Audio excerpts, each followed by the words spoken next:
Good morning all of you. ప్రీవియస్గా మనం central bank యొక్క నిర్వచనం, అలాగే సెంట్రల్ బ్యాంక్ యొక్క లక్షణాలు మనం ప్రీవియస్ క్లాస్లో తెలుసుకున్నాం. ఈరోజు క్లాస్లో establish central bank different countries, వివిధ దేశాలలో కేంద్ర బ్యాంకులను ఏ దేశం ఏ యొక్క పేరుతో కేంద్ర బ్యాంక్ని ఏ సంవత్సరంలో స్థాపించారు అన్నది మనం తెలుసుకుందాం. దీన్నే తెలుగులో పరిమాణ క్రమము, కేంద్ర బ్యాంక్ యొక్క పరిమాణ క్రమము ఎలా జరిగింది అని అడుగుతూ ఉంటాడండి. అయితే ఇక establish central bank in different countries చూసుకుంటే మనం మొట్టమొదటి కేంద్ర బ్యాంకు స్థాపన 1656వ సంవత్సరం. కేంద్ర బ్యాంకులోకెల్లా స్వీడన్ దేశపు రిక్స్ బ్యాంక్ ప్రాచీనమైనదండి. అర్థమైందండి. 1656వ సంవత్సరంలో మొట్టమొదటిగా కేంద్ర స్థాపన ఎక్కడ జరిగింది అంటే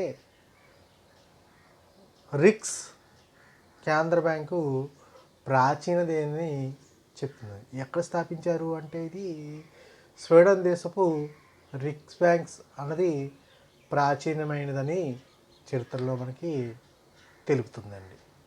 అయితే ఆధునిక బ్యాంకింగ్ రంగంలో చూసుకుంటే మొట్టమొదటిగా ఇంగ్లాండ్ దేశంలో పార్లమెంటు చట్టం ద్వారా 1694వ సంవత్సరంలో బ్యాంక్ ఆఫ్ ఇంగ్లాండ్ స్థాపించారండి.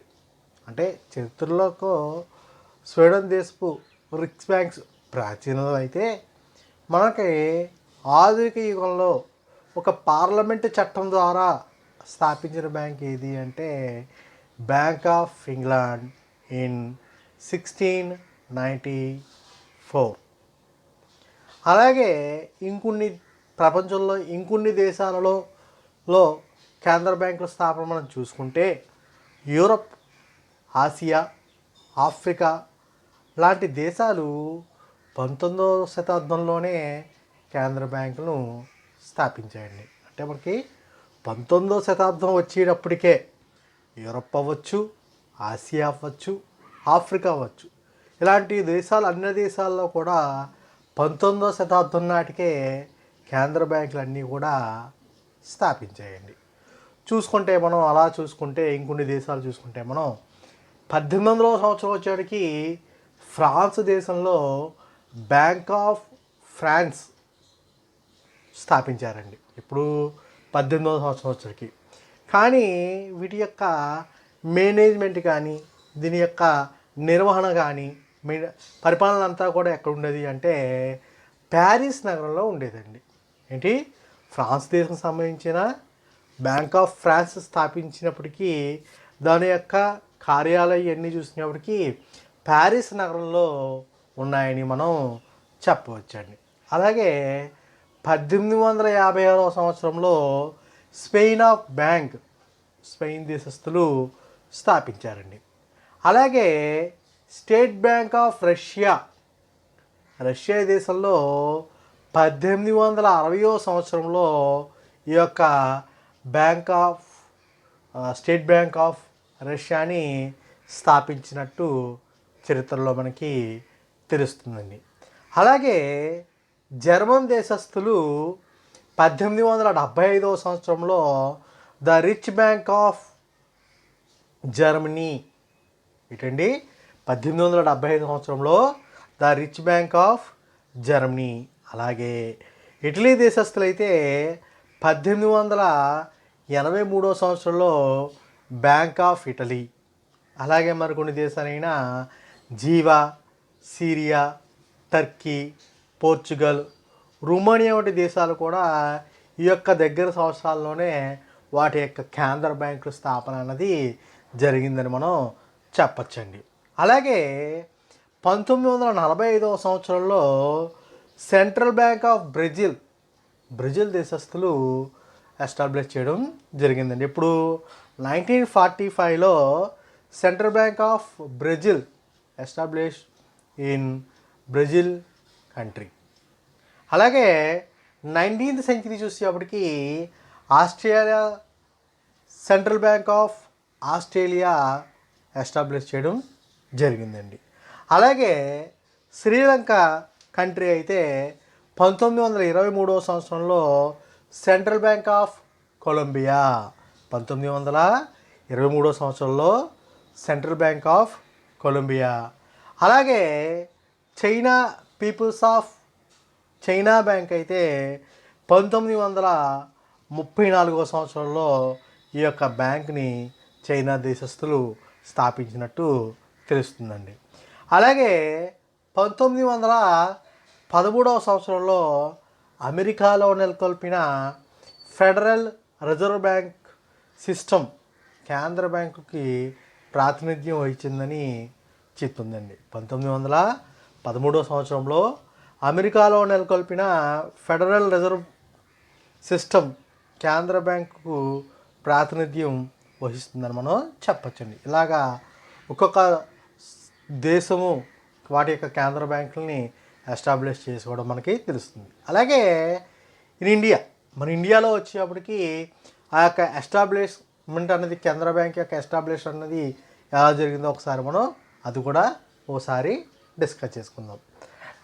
భారతదేశంలో కేంద్ర బ్యాంకు సంబంధించిన లక్షణాలు గల bank general bank of Bengal and Bihar 1773వ సంవత్సరంలో స్థాపించినప్పటికీ అది కొద్ది కాలం మాత్రమే పనిచేసిందండి. ఏంటంటే 1773వ సంవత్సరంలో ఈ యొక్క కేంద్ర బ్యాంకు లక్షణాలు ఏవైతే ఉన్నాయో ఆ bank general bank of Bengal మరియు బీహార్కు అలాంటి నష్టాలు ఉన్నప్పటికీ అది ఎక్కువ కాలం కేంద్ర బ్యాంక్ కింద మన దేశంలో పనిచేయలేదండి. 1926వ సంవత్సరంలో బ్రిటిష్ ఇండియా ప్రభుత్వం నియమించిన రాయల్ కమిషన్ కేంద్ర బ్యాంకును ఏర్పాటు చేయాలని సూచించడం జరిగిందండి. ఏంటంటే ఒక బ్రిటిష్ ప్రభుత్వం ఇండియా ప్రభుత్వాన్ని నియమించి బ్రిటిష్ ప్రభుత్వం ఒక ఇండియా ప్రభుత్వాన్ని నియమించింది. అలాగా దాని పేరు ఏంటంటే రాయల్ కమిషన్. ఇప్పుడు 1926 సంవత్సరంలో ఒక కేంద్ర బ్యాంక్ని ఏర్పాటు చేయాలని సూచించడం జరిగిందండి. అంటే బ్రిటిష్ ప్రభుత్వం ఏర్పాటు చేసిన ఒక ఇండియన్ ప్రభుత్వం చూసుకుంటే దాని యొక్క పేరేంటి రాయల్ కమిషన్ చేసి దాన్ని సూచించడం జరిగింది. వారి సలహా మేరకు 1923వ సంవత్సరంలో లెజిస్లేటివ్ అసెంబ్లీలో ఆ బిల్లును ప్రవేశపెట్టినప్పటికీ అది చట్టరూపం సంతరించుకోలేదు. అర్థమైందండి.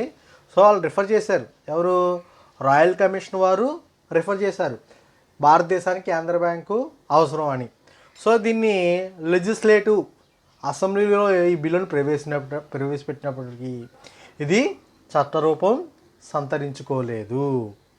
అయితే 1931వ సంవత్సరంలో ఏర్పాటు చేసిన సెంట్రల్ బ్యాంకింగ్ ఎంక్వైరీ కమిటీ కేంద్ర బ్యాంకును ఏర్పాటు చేయాలని సూచించిందండి. ఇప్పుడండి 1931వ సంవత్సరంలో ప్రభుత్వం ఏర్పాటు చేసిన సెంట్రల్ బ్యాంకింగ్ ఎంక్వైరీ కమిటీ కూడా కేంద్ర బ్యాంకుని ఏర్పాటు చేయాలని సూచించిందండి. 1926 సంవత్సరంలో ఒకసారి జరిగింది కేంద్ర బ్యాంకును స్థాపించాలని.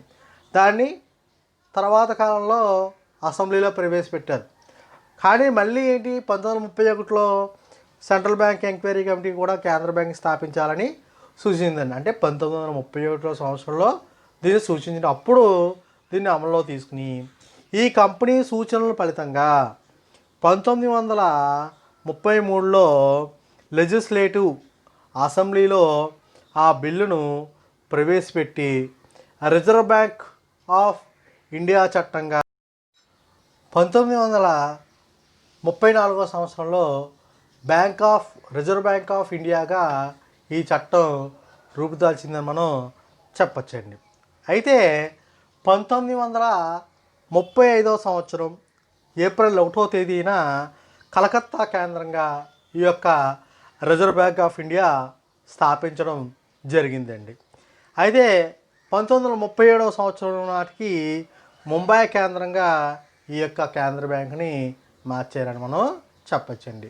అయితే భారతదేశంలో కేంద్ర బ్యాంక్ స్థాపన కానీ, భారతదేశంలో కేంద్ర బ్యాంక్ పరిమాణ క్రమం కానీ, లేకపోతే ప్రపంచంలో కేంద్ర బ్యాంకుల యొక్క పరిమాణ క్రమం కానీ, అదే కేంద్ర బ్యాంకు అనగానేమి, కేంద్ర బ్యాంకు నిర్వచించి కేంద్ర బ్యాంక్ యొక్క పరిమాణ క్రమం అనగానేమి అని అడిగినప్పుడు ఈ యొక్క ఆన్సర్ అనేది మీకు సరిపోతుందండి.